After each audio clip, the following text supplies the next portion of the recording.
Hi, Ian. Greetings. How are you? It's been a little bit of time since we've last spoken. Actually, one day. I learned something. I learned something overnight. And you know what that is? Jamie might know. That the torque plate thingy is on backwards. The what? What is that thing? The thingy? The torque plate thingy?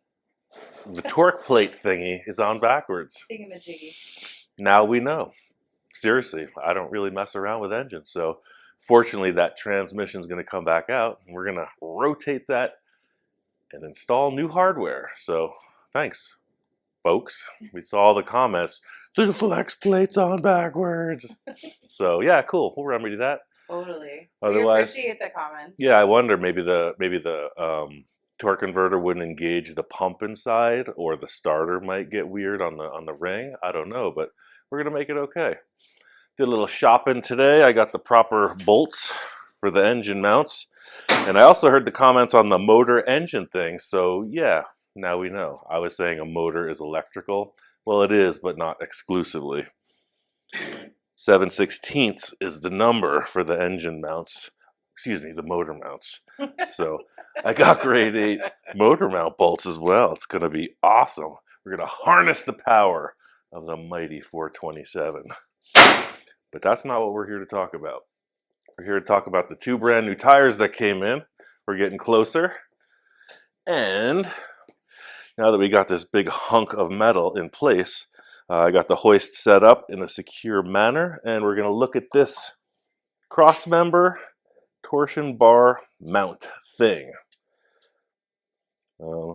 Someone had put this ring in here, I believe. I don't know if that's factory, but the drive shaft from the transfer case would come through here, but I'm seeing it hitting the oil pan. Seeing a lot of fuss going on with this fit up. Put the other 2 motor mount brackets on as well, or I put both of them, the other one. So 15 1/4 to the center, coming off the oil pan, and 16, so we're just a little bit off. And that works in our favor because this ring is something I was trying not to cut into if we have to clearance it for the oil pan. Oh, somebody also mentioned don't put your head over this bar while you're moving it, because imagine if this chain snaps. This thing is going to knock your block off. So yeah, that's think intense. about that. Because I think I was doing all this, and imagine it comes off and whack. Yeah. Oh, mess your whole day up. We hope you're okay. Yeah, wow. What an experience. I had a coil spring break my face off. That's why my nose looks so great. You know the coil spring compressors? Yes. That's the story. Well, first I got kicked with a hockey stick. Somebody, playing hockey. So I fell and the hockey stick hit me in the face, and then somebody kicked it further. Mm-hmm. So. And then the coil spring? I was up under the car. It was actually a truck with a Camaro front clip. And I'm in there, got it all together, and I don't even know what happened, but those really cheap, inexpensive coil spring compressors. I came down and it hit the ground. It fell out and could have killed me. Your face came off. My face came off. It whacked my face off. Yeah, so I got a little bit of on one side. I can't remember now. It's been years, but nose was never quite the same. Mm-hmm. Still charming. Yes, you are. You're still very handsome. Yeah, little trauma. I only have a slight PTSD after that experience, but now the engine's even. 15 1/2. Well, a little bit. We're within 1/4, just for rough measurements. I'm going to make a little more clearance in this, just because the engine will shimmy shake a little with the rubber engine mounts. Motor mounts.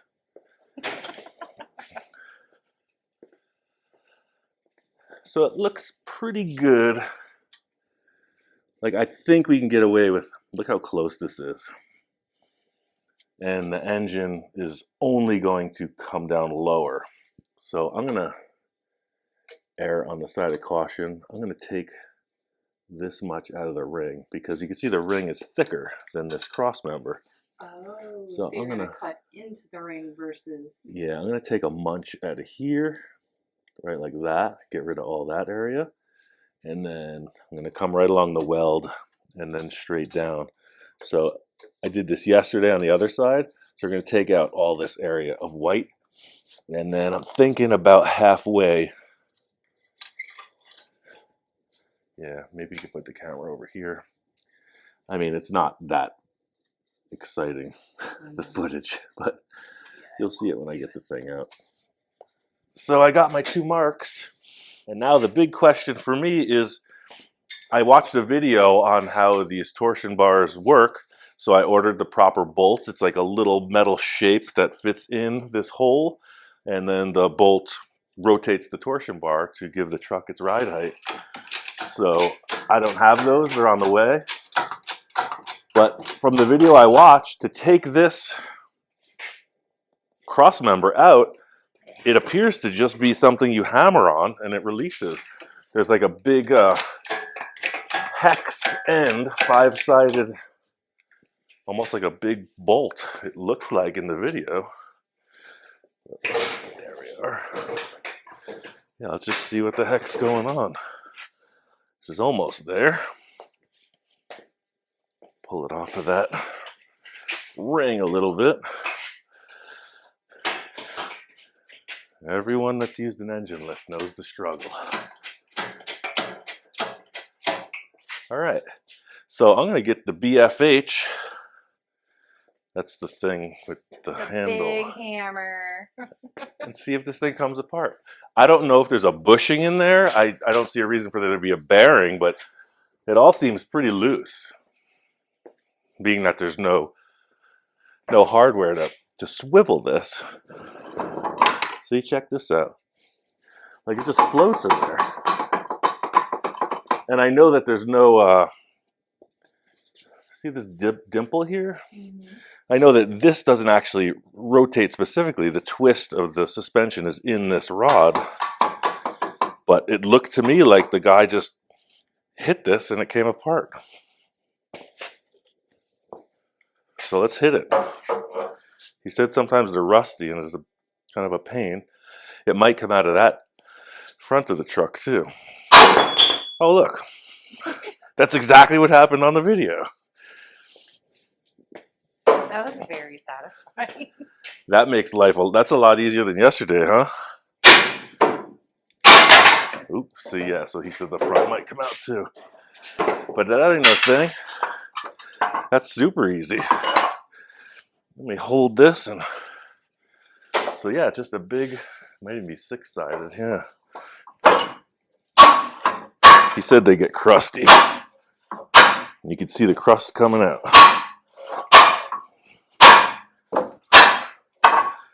Yep. So he actually hit it with a drift through the back side of it. The drift is a pointy metal thing. For those not in the know. But I'm going to take this whole piece out. Hop over. Oh, just getting a little for perspective.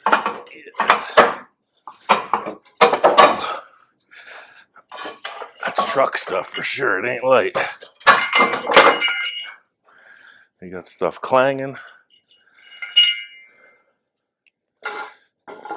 Interesting. So yeah, you can see the little flipper and then the bolt that adjusts the ride height acts on that flipper. I thought you were going to have to get underneath the chassis and do all of that work. You would have to. The Really? video I watched, the truck was up on a lift and his exhaust was a little bit in the way. He had a different tool to do some things, but I noticed it was all unbolted, so it's like, hey, I'm going to get a hammer. Very cool. I'm going to shortcut this whole procedure. So this one appears to be stuck in the truck, and that one appears to be stuck on its little flipper. So yeah, it's just a thing. It is 2, 4, 6 sided. It just slips on there, and then the bolt, this might be upside down. Slow down with your comments. It might be upside down, sorry. because the bolts were on the bottom. So yes, that makes more sense. So as this is forced to rotate, in this case counterclockwise, it turns the lower control arm towards the ground, which lifts the truck. That's the suspension. There's no coil spring in this. Ah. All right, so I got this big old center punch. See how there's a hole on this side of it? So if this cross member was in the truck, you would just be under there working through this hole to try to knock it out.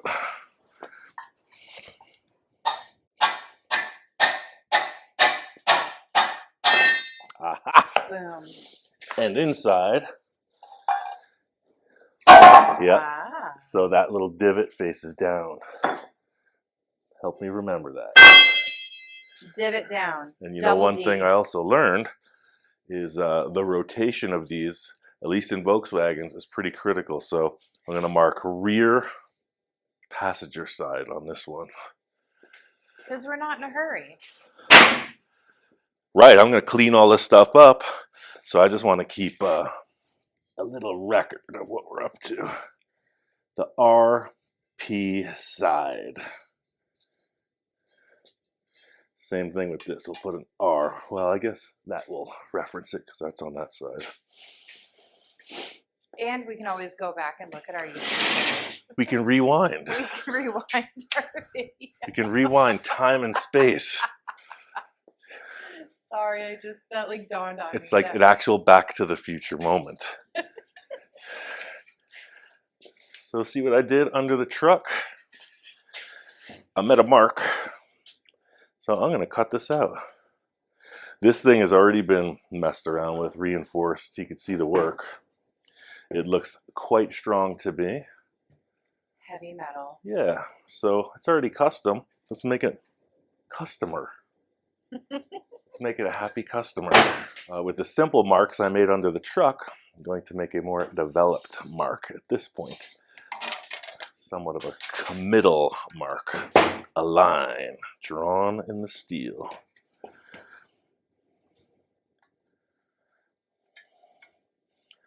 Yeah. So that's kind of what I was seeing. Cool. So I'm going to cut this out first and then get into that ring, and we're going to rebuild. I think in the end, this big hunk of stuff, I think I'm going to reinforce across the whole bottom end of this. Because with all these modifications, it is strong for sure. We're not going to lay this on the chassis like a low rider truck. So I think I'm just going to put a big strengthener across the bottom of this. I wonder if I shouldn't do that first. I should probably do that first. What would the audience do? I know what I'd do. I would reinforce before I cut. Because remember when I cut out the cross member for the transfer case thing? Uh-huh. Tink, shifted. Uh-huh. Guaranteed this is going to shift. Oh, so that'll shift too once you start cutting it apart. I am assuming. So I'm going to measure the inside of those frame rails. I'm going to cut a hunk of that steel. And I'm going to reinforce prior to cutting. Yeah, so as long as we're at about 38, we're clear. Put that in this saw. Cut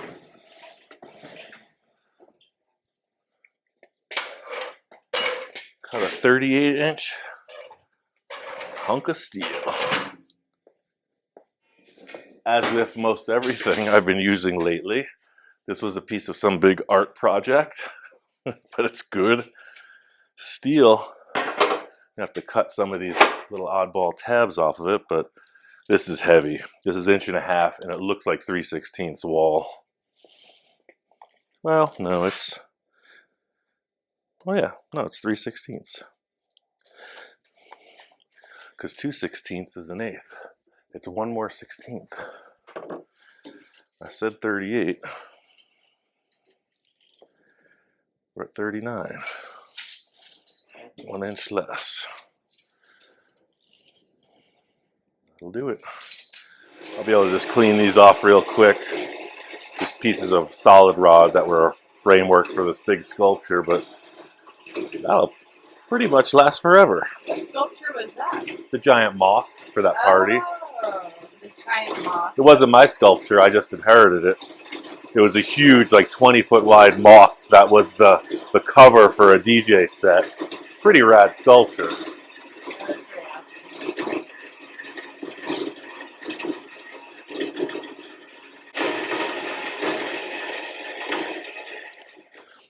Just going to take off some of that other stuff from the other project.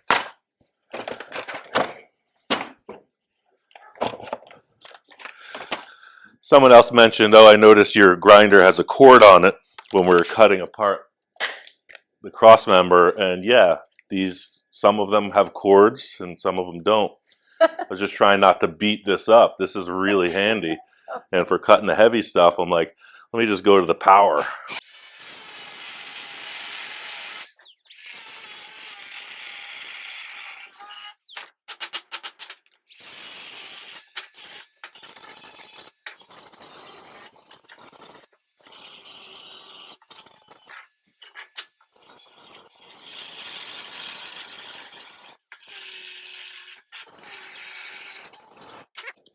I know that was the height of excitement for everyone watching. I removed 2 pieces. Yeah, look at that. Heck to the yes.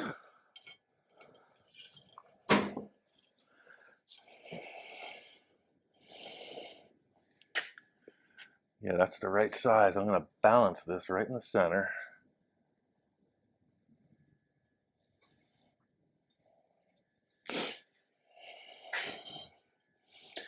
Wonder if I shouldn't just cap it all. See, they didn't just land this on top like I would have. They cut it back, which is not a big issue. It's just the fit up for the weld. I'm always trying to keep a little bit conservative on the labor involved. So I'm thinking I'm going to do this. I'm going to center this. I'm going to do 2 little cuts on each side of that and set it in. Way out. We got 2.5, 2, 2 3/16. 2. There it is. All right, I got this centered. Now I'm going to mark it where these welds are, because I don't want to cut into either this strength or this strength. So watch this little idea. I'm going to come in on both sides where the hollow is. Now I'm going to put it in the saw. I'm going to take out and bend it just a touch. Because the cross member doesn't have to be straight. Look at the zig and the zag in the look at the zig and the zag in the transfer case mounts. That looks to be 2-inch material at about the same wall thickness as this. So I'm just going to drop the saw through 3 sides of the square. I'll explain. I'm not going to cut this. I'm not going to cut through this wall on the bottom. Only 1, 2, 3.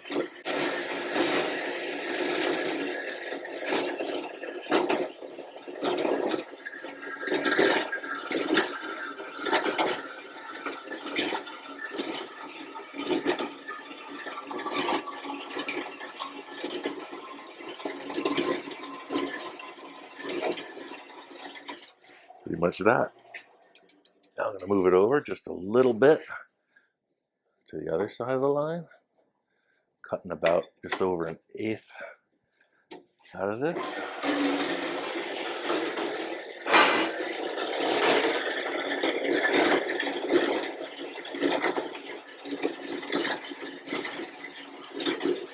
All right, so that's that side. Slide this through. Do the same over here.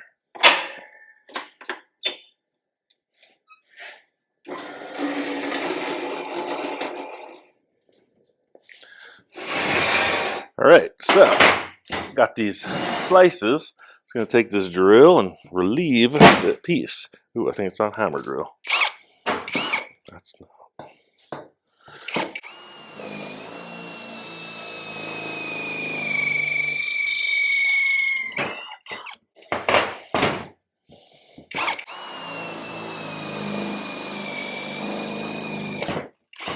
Right. Got a nice little notch. Wow. Exciting, right?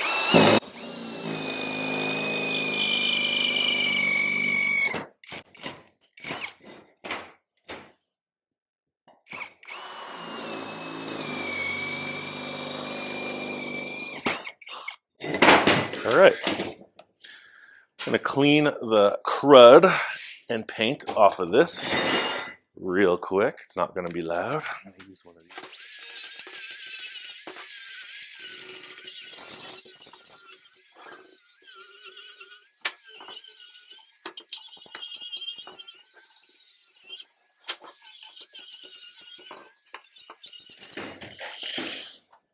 All right, we're back.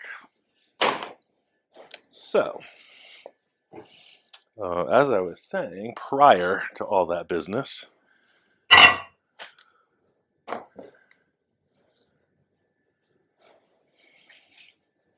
I mean, can you dig it? It looks awesome. But check this out. It gets even cooler, baby. Watch this. I'm going to get the welder. You know what I'm going to do? I'm going to weld. Weld it. Then it gets even more exciting. You know what? I'm just going to short step the whole thing. I'm going to give it a little of this, a little of that. Look. Dropped right into place. Nice. Never mind all that setup. So you see what I did there? Mm-hmm. Brought it right in without having that big gap. So it'll be quite strong. Fabrication. Mm-hmm. It's under the truck. Not getting crazy on the fit and finish of this. Like, it's not a show car. It's just got to work and be strong. So the frame rails are right here. So I'm not fussing with just seeing this piece of tube butting up against that. For the amount of strength we're gaining, forget about it. So yeah, this is heavy duty. I'm turning this welder up on the sheet metal. I'll be at like 14 or 15 volts. We're going to 18.8. Why? Because that's where it landed. It's just very hot. Let me go inside and turn all the electricity off. Yeah. Yeah, this is going to be a hot weld. So fortunately, our air compressor isn't on right now. We got no heaters on. There's no 220 volt on the ranch in service at the moment. Because it's a thing. Sometimes I'm in here and it's like Grandpa Munster's workshop in the It's like basement. that in the house. You can feel it. So I'm going to lend you my helmet because our other helmet batteries are failing us. All right, I'm just going to put a clamp on this right here. You can see it's up. I want that down. Grab my large clamp. Drag it down onto the table like. Everything is in place. Yeah, that's perfect. Cool. Yeah, so that's locked. These are inside. I'm going to tack this and give that a whack with the hammer, set it in there, and hoo-wee, we got a brace.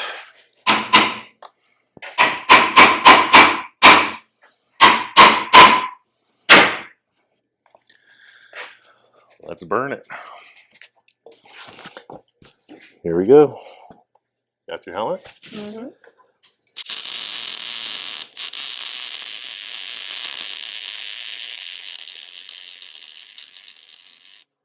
Just going to tack it about that much in a few places.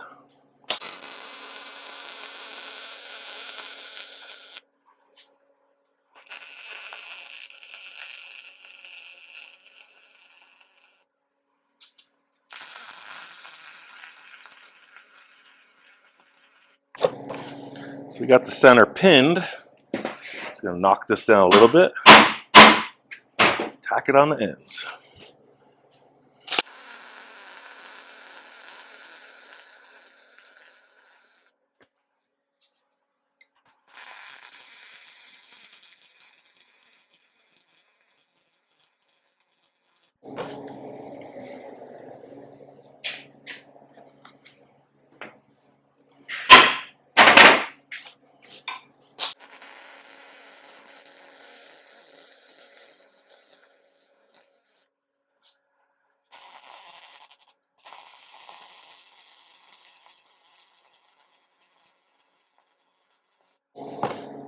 You see how with the thicker steel, you just go right in.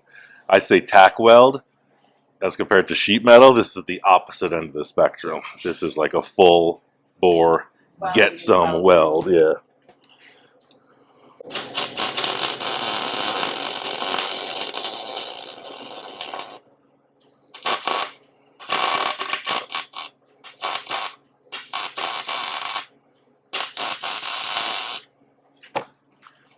Just going to close up these areas that I cut open.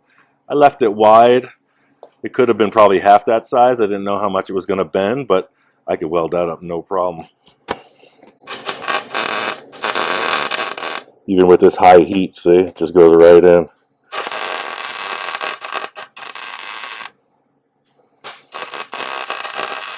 With thicker steel, I'm actually welding inside the gap. So a lot of people think you weld on top, but in actuality with thicker stuff, that's why I'm underneath and I'm feeding the wire into that gap and filling it.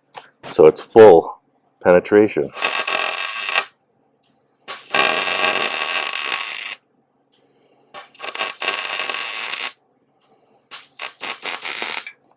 So see, that's basically a root pass, they call it, because it's a little low. Then I'll do a cover pass after.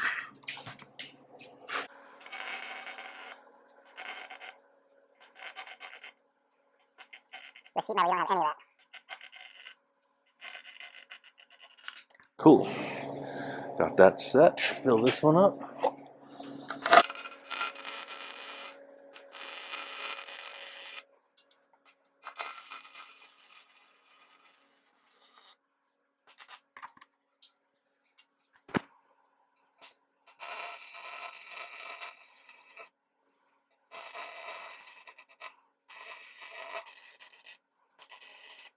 There's a lot going on with this type of heavier welding because there will be shrink, etc. with this much heat.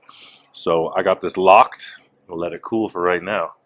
Because even a piece this big, if you weld the heck out of it, it'll change shape for sure. So there's some stress in it, but see, look, that's a nice strong cradle. Now I'm going to go in and cut the top. All right, now I'm going to chop this section out.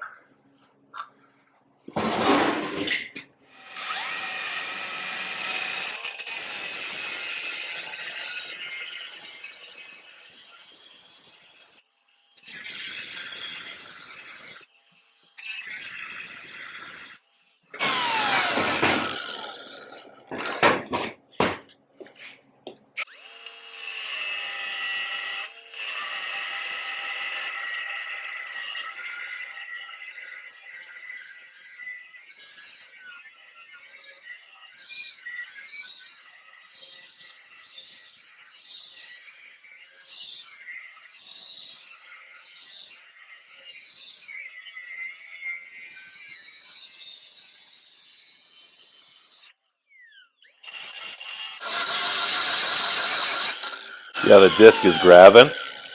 It's starting to change shape. It looks like such a big, strong piece of steel, but there's stress in there.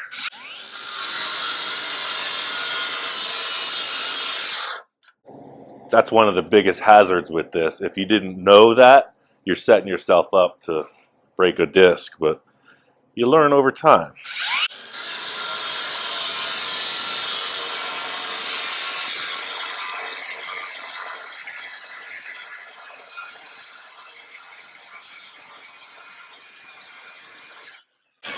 A lot of times I'll leave little corners like that connected and go through the majority of it just to stop it from catching.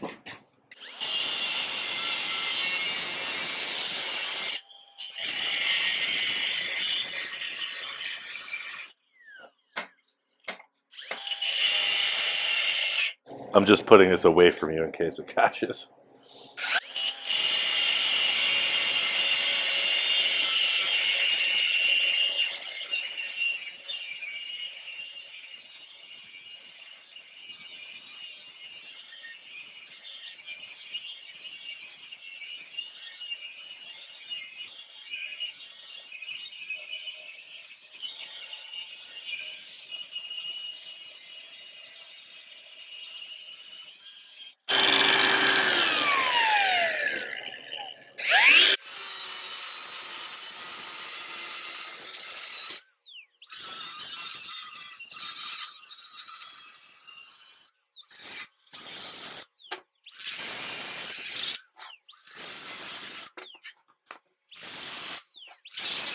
It'd be loose, but it ain't. Oh, I see. There's double strength inside. That's cool. You gotta drop the sawzall through here. Keep calling it a sawzall. It's a reciprocal saw, reciprocating. Actually, it could be reciprocal, but mostly it reciprocates. I see what they did there. There's a flat plate capping this off, and then this other modification.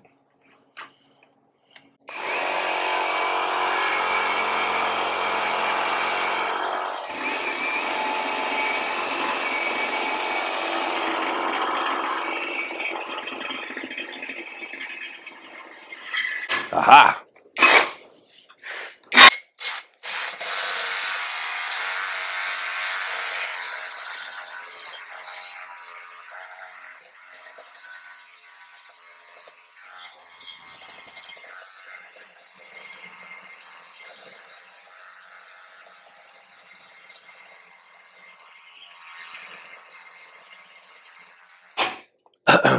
Any day now.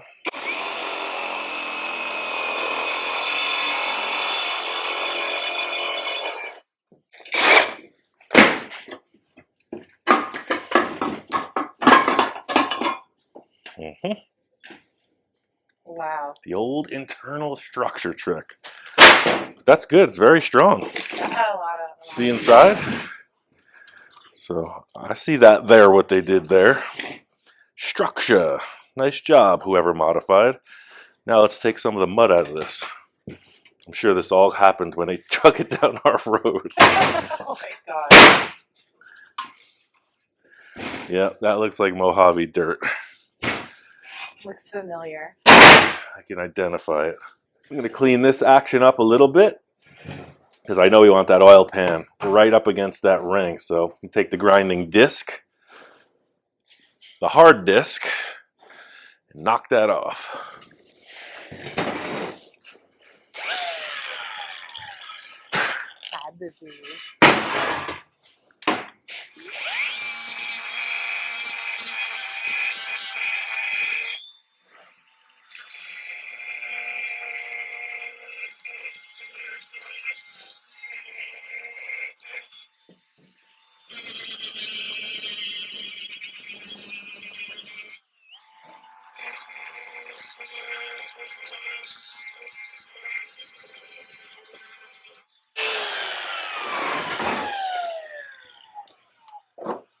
I did those special effects just for you. It's not always that showy. Clean up the rest of this crud and carry on. Here she comes. Nobody move. Everybody look busy.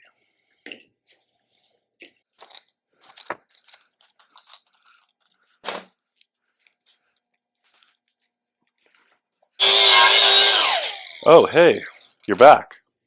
Hi.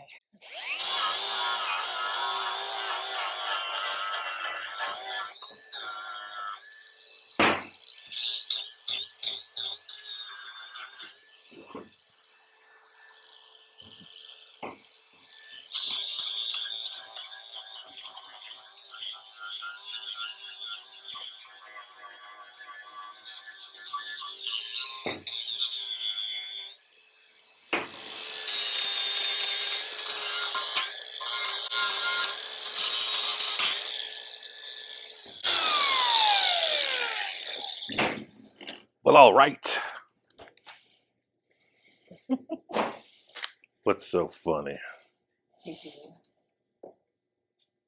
I'm going to hog a little more into that. Well, actually, I don't need to. I cut these square just for ease of getting in there. I'm going to radius this because the oil pan has a radius. And then I'm going to plate reinforce to that curve so it looks a little prettier. So I bought some material. Let's see if that's going to work.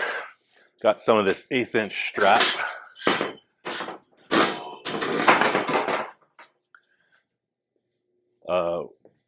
Whoever fabbed this in the first place and myself are using considerably heavier material, but this looks like an 1/8 inch piece of material, 1/8 inch wall. This stamped part might even be a little bit thinner, but I think for this cap, 1/8 is going to be fine because I'll show you how I'm going to fill this and then gusset. I'm going to reinforce to this flange. But I'm going to take a piece of paper and just see if this flange is wide enough. Or rather, see if that plate is wide enough to create. Because the oil pan is on an angle like that, I'm going to try to maintain that with this. It would be so much simpler if it was just squared up, but it ain't. So I'm going to drop this paper into here and see how it's just going to have a curve like that. But the trick is I want it to be angled like that. So that's our goal. I'm using the push the hand on the paper technique. And you'll see it's going to make a template, like real simple. I'll explain why I'm just going at it barbarian style in 1 second. What I was trying to figure out, and I'm going to just show you with the mark of the creases. So this line here is the center of the belly of the underside.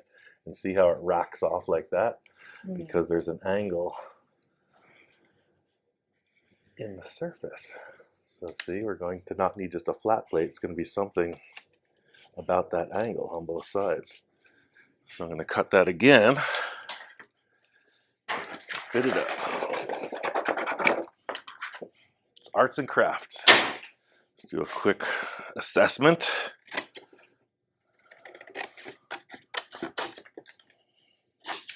See, it's sort of a closer to a U shape than a flat bar.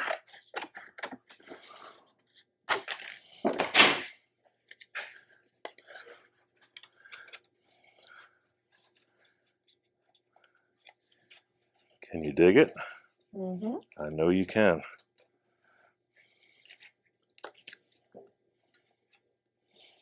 And this is going to be nipped considerably lower. So I'm thinking this bar might make it. Yeah, look at that. Plenty of materials. Sweet. Cha-ching. We're going to be able to take this off some sweet jumps. Guaranteed. It's going to be strong. It's a cool younger than me dude. He's like Fabricator. On Insta, he's Verge Custom Automobiles. He's building a pretty sweet car carrier. He challenged me to a car carrier build-off contest. He And I did? said, I think it was all in good fun. But I said, oh yeah, it's going to be a jumping contest. We're not carrying cars. We're going to ramp these things. Was that recently? The other day, yeah. Oh, that's cool. He's a cool cat. I met him at SEMA. Talented, building some really neat stuff. So he must be watching your YouTube. I think he's very busy. Most of us professionals don't have time to watch YouTube content. He's doing a lot of work, building some sweet stuff. So what's he doing? He's building a Yeah. car carrier just for himself? Yeah, he's building a pretty cool little car hauler. So a ramp truck, not a trailer like this one. You drive it up the back. It's a different style.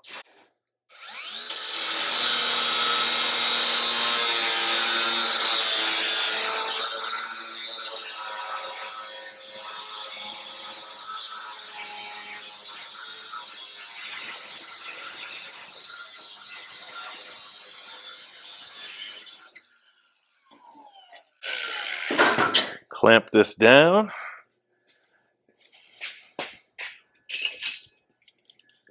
Get a little control.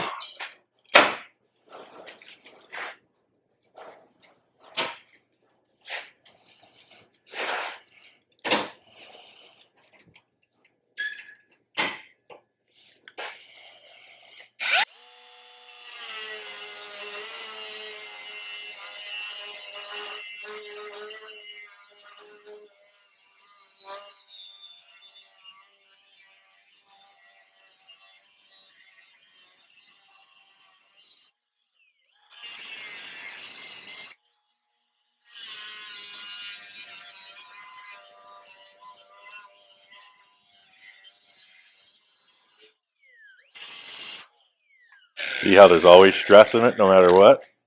See it catch? Gotta be ready.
Okay. Now comes the exciting part. The curve. So I'm going to just say, for the sake of my thoughts, we're going to start the curve right about there. See how technical I am? Mm-hmm.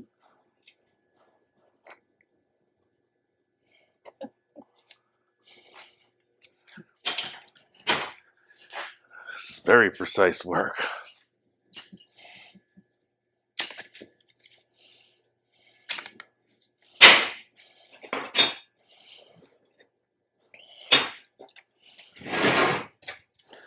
Setting this paper here.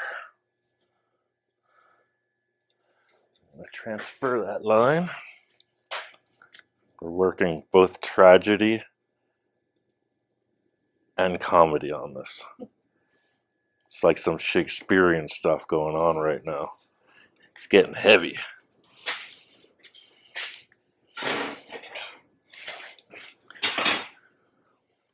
You know what I have that I never use? What? An actual bender for plate. Really? Look at this thing.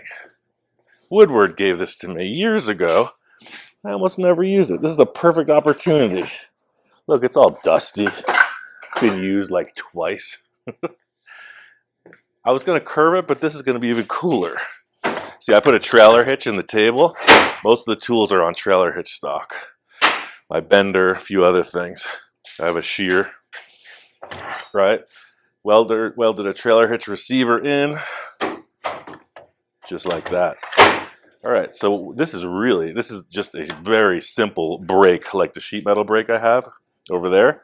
You just twist this screw, and it pulls this plate into the little die, and boom.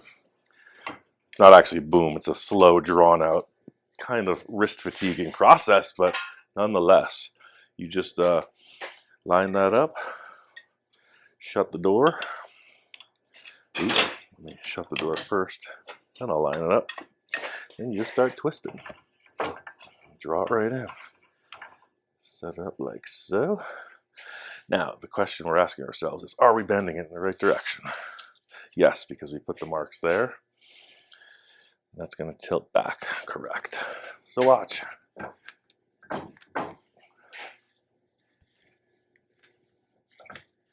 Like, how cool is that, man? It's like a bender. It's not like a bender. It is a bender. Let's see if that works. If it didn't work, we're going to have to try again. You know me. Could go wrong. Didn't go wrong that time. Sweet. So seeing that, I'm going to favor this a little bit to the outside of this one.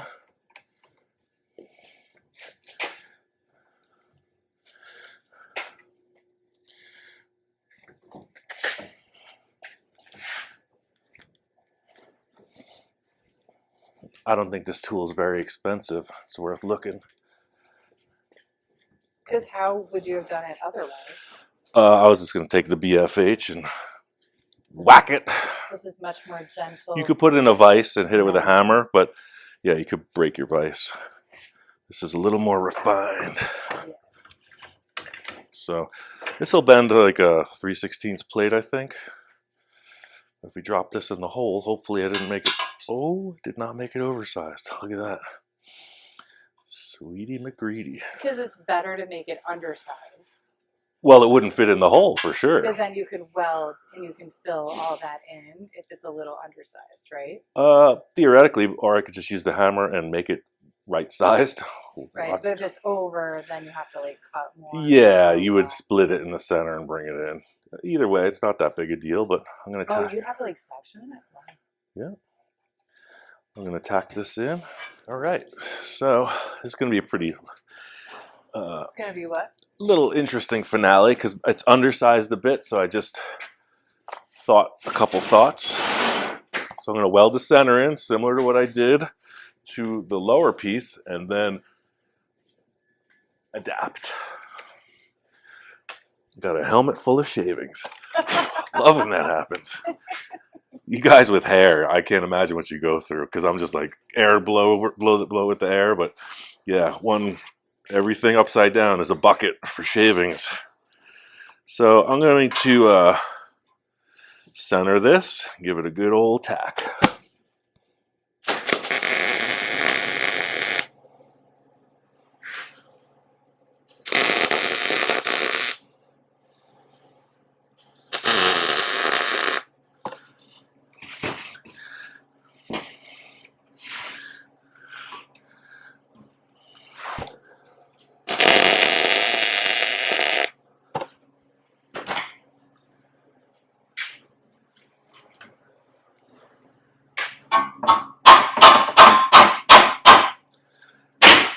Clamp action on there. Let's see.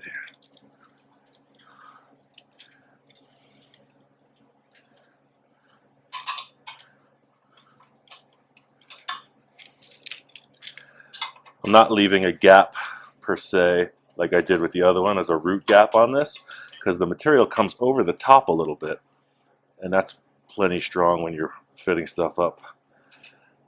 It's more of a fillet weld than a root gap weld, I guess you'd say.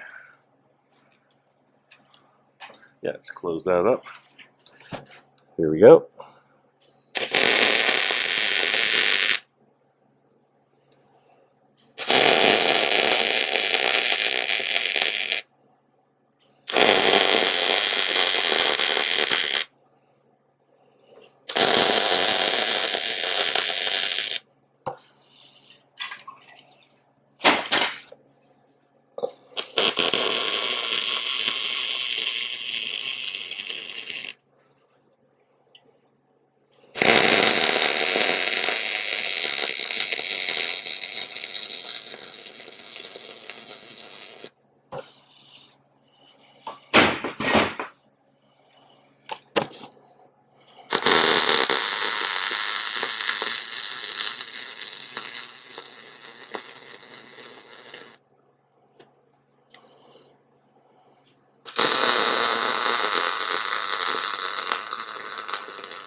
So you see, I'm just laying that metal in there.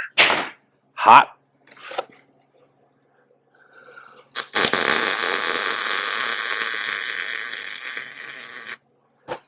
but I'm also not just running a bead straight through. It helps distribute the heat, thusly avoiding a little bit of the shrink that could happen. So you see this area in here where I was just a little shy. You know what I'm going to use? Brute force to bludgeon it into shape. I don't know what this cool tool is. It's some kind of chisel, but look at the edge of it. It's just got a little bit of a not so 90-degree face. Mm. Oh wait, it says wear safety goggles. I thought I had a name on it. I'm going to put that right there. I'm going to whack it as hard as I can with a hammer. And he's going to put on a safety goggles. And put on your safety goggles as well. This is like watching an operation. It's really cool. Prepare to operate. Oh. So I'm just setting that in, like about there. I'm going to beat it without trying to whack my hand.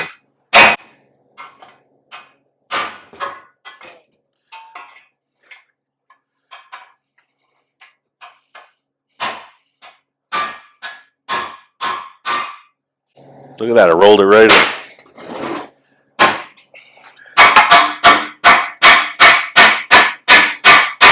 So that's the thing I was mentioning earlier, how it's going to have a radius instead of that. That's where I'm going to gus it down.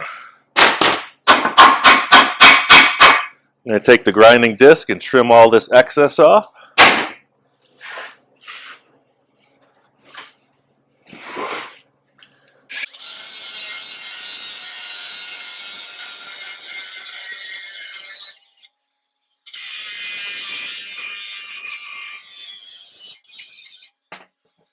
This side looks pretty good.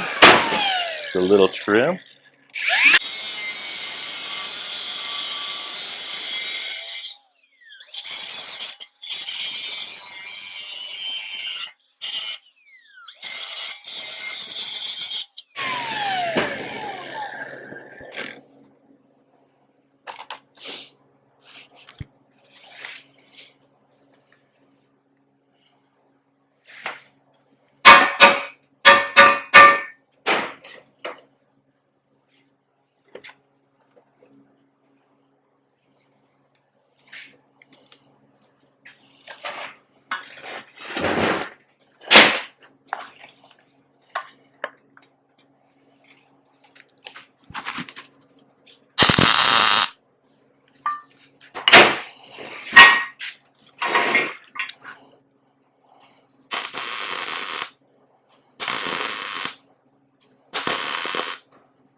See how I welded that one in a series of tacks? It's because this metal is a little bit thinner, and the heat I just have the welder set on. You know, I just did a whole arrangement like that instead of that hot, straight weld that you saw on the other ones.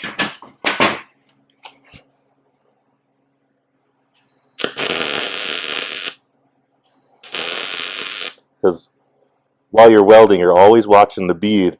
Is it going to burn through? Is it standing up too tall? That's the art of it.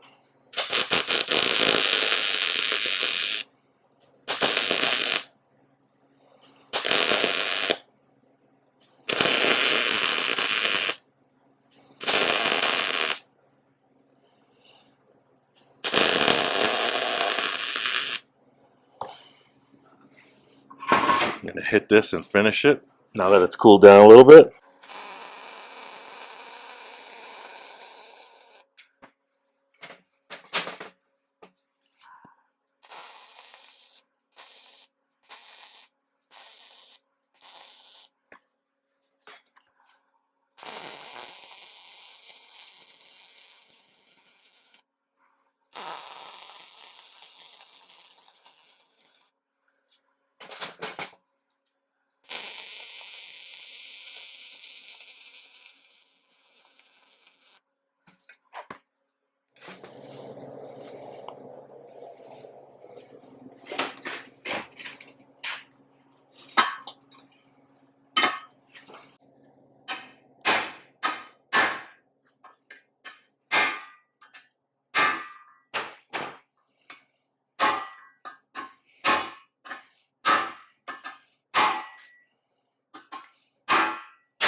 Same thing, I'll trim it with the disc.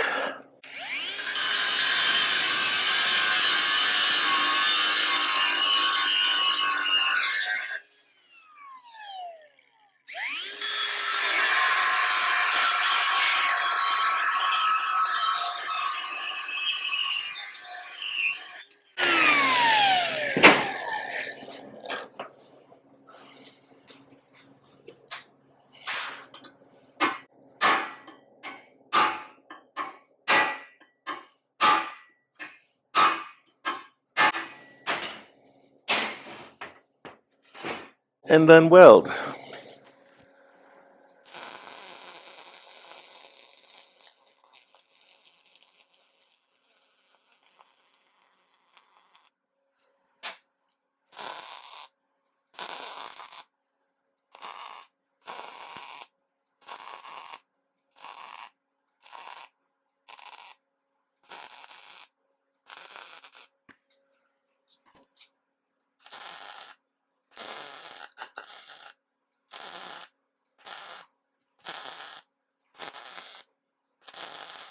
I was looking at these corner gaps, and as they're cooling off, I'm just going to weld it up.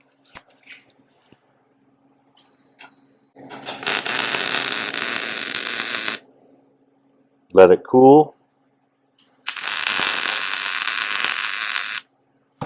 Just send it.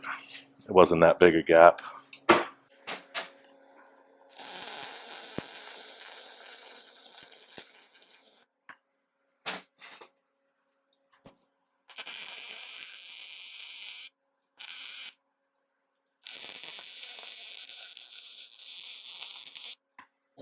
All right. Last part of this is to trim that inside of the ring out that I mentioned. We'll fit it up. Little rubber dealies popping off the end. I'm gonna lose that.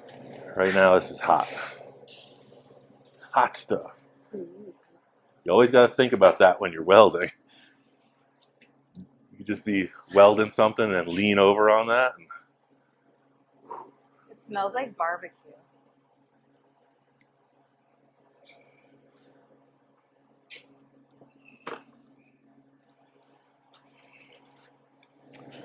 Just to expedite our mission, I'm going to cut this and then fit it up. It's all going to come back apart because I'm going to clean and paint everything, but I'm going to get in here over the course of the day tomorrow. Big, hot 3 to 4 inch beads all the way through without getting it to twist or get too weird, because that's considerably heavy duty. It looks pretty solid. Oh yeah, because the whole truck, the whole weight of the truck is on the whole front of the truck anyway, is on these 2 pivot points. Like there's a huge amount of force twisting that rod. I mean, it's more force than I can even create.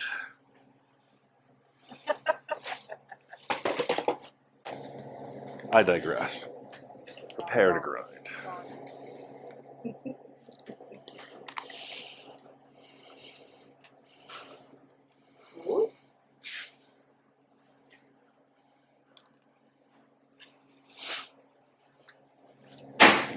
All right, so I'm on the outside, looking in, seeing something like that.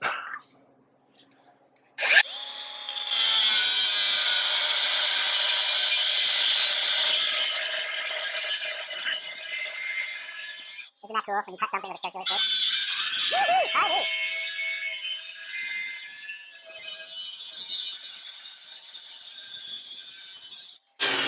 Woo-hoo! All those hot little atomic particles spiraling.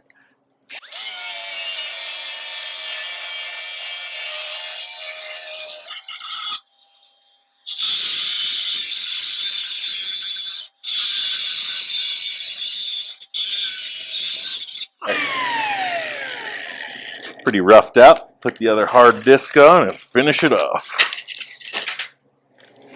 Trying to create a nice round shape instead of that jagged cut. So I'm going to lay this on edge, run it in.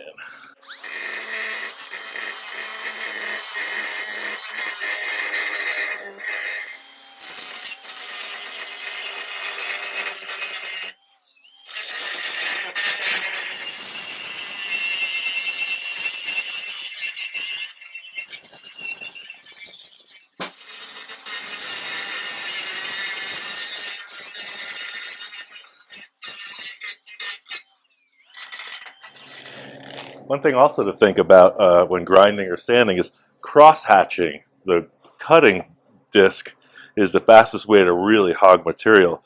That's why you see me flipping this, shaking it, etc. Each move of the grinder creates that series of cuts. So when you cut and cut, it comes down faster. So that's kind of what I'm doing all over this thing. Cutting disc is going this way.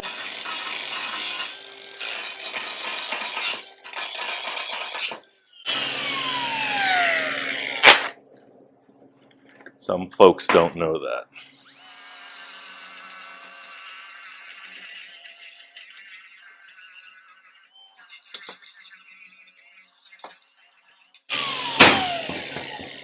All right.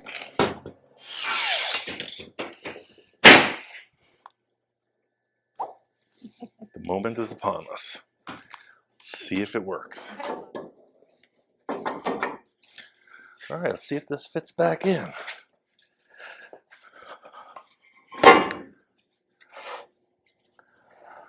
Oh, these old knees ain't what they used to be. Let me tell you. I could have been somebody. Could have been a contender. All That right. looks professional. You know, Get back to fabrication, Ian. right? Right. I like that. Look, nothing's hitting. Yeah, no, it looks good.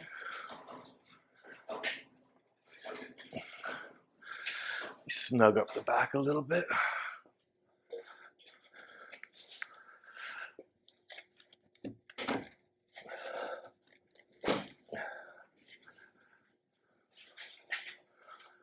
Yeah, now the engine's able to drop considerably lower.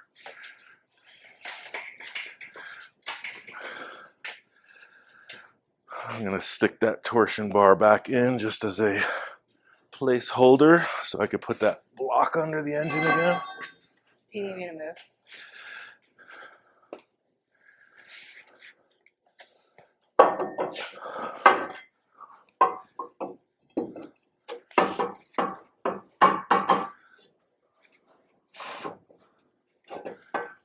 That's like a glove. Seriously. Huh? It's like a glove. It's tailor-made. Settled right into the saddle.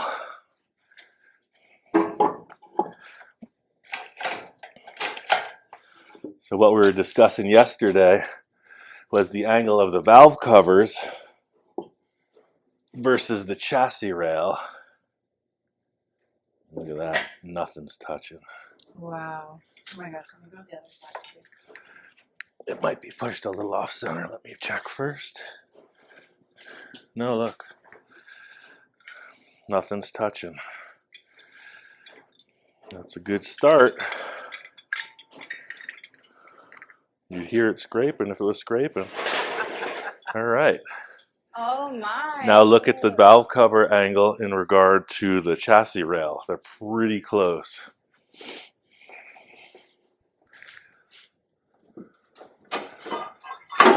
Most important thing is the angle of the carburetor. There are little shims you can get for this if it's really critical, but that's kind of what we're looking at. In fact, the engine is dipping down a little bit, so we got tons more room than we need. The engine is nose down at this point in the frame, so that cross member cut, plenty of room. All right, now all that's left to do is everything. I think next we'll do some engine mounts. Greg, who dropped off the chassis, said, hey, we're coming back in less than 2 weeks. He has the front differential. Some people have said, how's that going to work with all this weight with only front wheel drive? One wheel could become unweighted, and when open differential, it'll just spin and get stuck. But his differential has a locker in it, an electric locker. Both wheels in the front will engage and drive, and then at will, push of a button. And he's got a rear transmission cross member as well. And then I think he'll have a few things to say about it. Like, this was his baby, this chassis. So he's like, heck yeah. So that's a little down the road. Next step is the front motor mounts. See you then.